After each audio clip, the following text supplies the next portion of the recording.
I didn't think I was going to be able to do it, but I love it. It was challenging, something I'd never done before.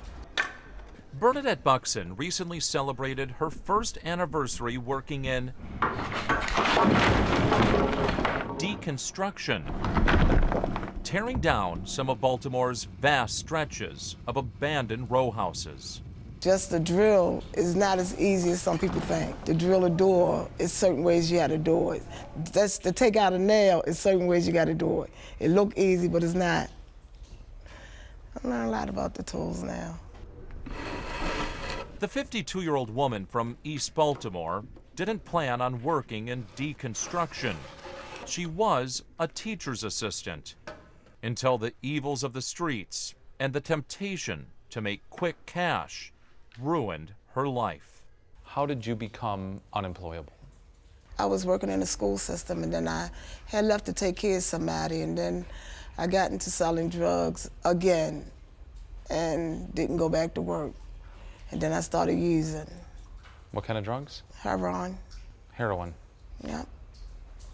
What did heroin do to your life? It tore my life apart. I mean, literally tore it apart. Family-wise, everything. I lost custody of my kids. How old were your kids when you lost custody of them?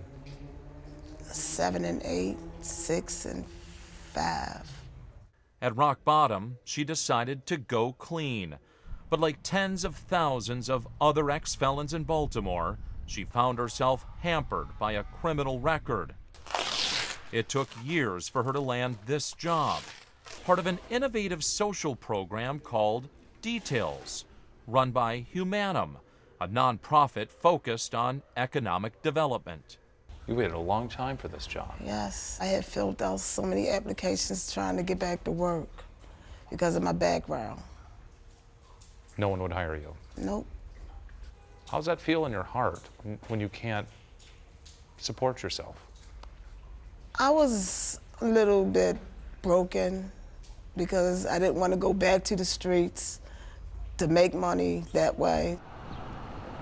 Buxton leaves her house early to make it to work by 7:30, walking through streets ravaged by drugs and joblessness, lined with abandoned homes, some of the 16,000 empty properties in Baltimore.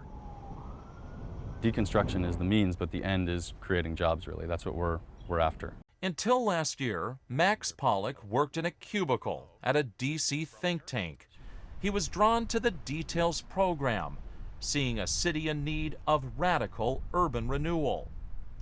Nearly a quarter of Baltimore's population lives below the poverty line. Unemployment in this area of East Baltimore is running at nearly 30%. If you have these dual problems of high unemployment and poverty, and you have vacancy, our approach working with the city has been, well, let's solve one of these problems with the other. I've lived in this city for a long time.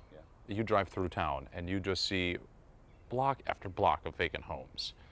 How is this solving that issue? The vacant houses that you see in Baltimore are less, they're less the problem itself, and they're maybe more of a symptom of problems that have existed in Baltimore for the past, 50 years. They're what we see. Yeah, it's right. What do they symbolize? They symbolize the loss of industry. They symbolize the loss of jobs. Institutional neglect, disinvestment, generational poverty, white flight poverty that is embedded within certain neighborhoods. Removing empty homes, just part of the mission. So is rebuilding broken lives. Like Bernadette Buxton, 70% of Detail staffers have a conviction on their record. What does the city get out of having you guys hire felons? The city gets a couple things. One is that it creates way more jobs. So these were people that otherwise might not be working, and we pay them, a living wage with benefits. With the city awarding us contracts, it's actually putting money back into the community. Johnny Washington says he spent years looking for work, held back by 2 stints in prison, racked up during his time dealing drugs. What happens when you apply? They keep my background, my felonies on my record. Do they call you back? Do you just not No, hear anything? I don't hear anything at all. And I call them back, and they tell me my background didn't go through. How do you think that's impacting people with a felony record? The fact that they can't find jobs? How does that impact folks? They make them go back out here on the streets and start hustling and doing whatever they got to do to take care of their family. Now with details for 2 years, Johnny has worked his way up to crew leader. He recently completed work on this site, tearing down 10 row houses on Bradford Street, just a few blocks from where he says he used to sell heroin. So did these houses you tore down look like these ones, Johnny?